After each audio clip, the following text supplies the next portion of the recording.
मध्य प्रदेश के समस्त कर्मचारियों के लिए बड़ी खबर सामने निकल कर आ रही है। हाई कोर्ट का बड़ा फैसला, पदोन्नति नियम पर नया नोटिस हुआ जारी। तो साथियों, आइए आप सभी को इस लेटेस्ट न्यूज का अध्ययन करवा देते हैं विस्तार पूर्वक। उससे पहले अभी तक आपने हमारे YouTube channel more creative 53K को सब्सक्राइब नहीं किया तो हमारे यूट्यूब चैनल को सब्सक्राइब करके बेल आइकन को प्रेस करना बिल्कुल ना भूलें, ताकि आप सभी को भी ऐसे ही नए लेटेस्ट न्यूज मिलती रहें। मध्य प्रदेश उच्च न्यायालय ने 7 जुलाई 2025 को मध्य प्रदेश लोक सेवा पदोन्नति नियम 2025 को चुनौती देने वाली एक जनहित याचिका पर सुनवाई की है। कार्यवाहक मुख्य न्यायाधीश संजीव सचदेवा और न्यायमूर्ति विनय सराफ की खंडपीठ ने राज्य सरकार को नोटिस जारी करते हुए 2002 के नियमों और 2025 के नए नियमों के बीच तुलनात्मक तालिका प्रस्तुत करने का निर्देश दिया है। याचिकाकर्ताओं ने दावा किया है कि नए नियम सर्वोच्च न्यायालय के दिशा निर्देशों का उल्लंघन करते हैं और 2002 के नियमों, जिन्हें पहले रद्द किया जा चुका है, के समान ही हैं। इस लेख में हम इस मामले की पूरी जानकारी, न्यायालय की टिप्पणियों और अगले कदमों पर चर्चा करेंगे। तो साथियों, देखिए याचिका और न्यायालय की कार्यवाही। मध्य प्रदेश उच्च न्यायालय ने जनहित याचिका की सुनवाई के दौरान राज्य सरकार से 2002 के नियमों, जो आर.बी. राय बनाम मध्य प्रदेश राज्य मामले में सर्वोच्च न्यायालय में विचाराधीन है, और 2025 के नए नियमों के बीच तुलनात्मक विश्लेषण प्रस्तुत करने को कहा है।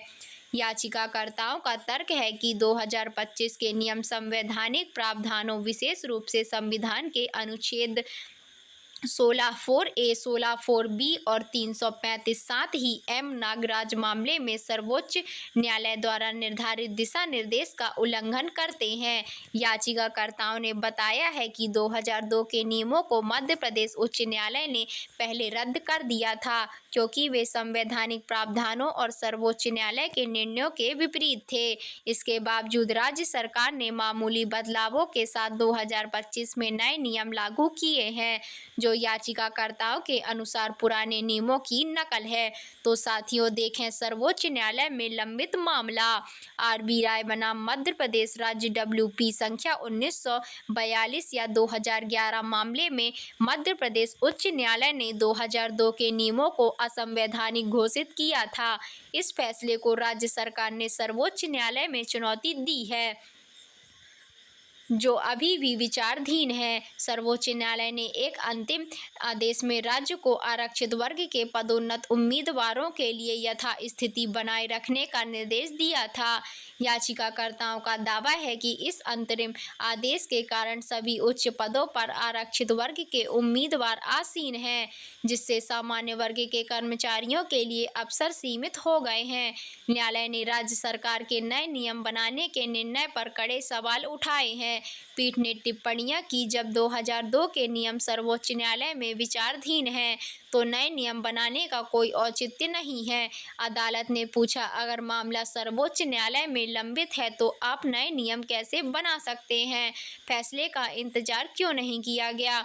जब राज्य के वकील ने तर्क दिया था कि सर्वोच्च न्यायालय द्वारा रोस्टर रद्द होने के कारण पदोन्नतियां रुकी हैं, तो अदालत ने जवाब दिया, इसका मतलब है कि नियम रद्द हो चुके हैं। अब आप सर्वोच्च न्यायालय के फैसले को पलटने के लिए नए नियम ला रहे हैं।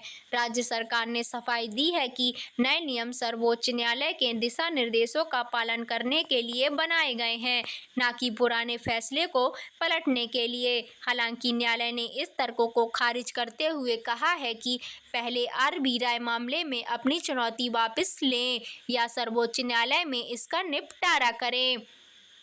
आप इसी तर्ज पर नए नियम कैसे लागू कर सकते हैं? तो साथियों, आई होप आपको ये लेटेस्ट न्यूज़ पसंद आई होगी। तो प्लीज़ चैनल को लाइक, सब्सक्राइब एंड शेयर ज़रूर कीजिएगा, ताकि आप सभी को भी ऐसे ही नए लेटेस्ट न्यूज़ आप तक पहुंचती रहे।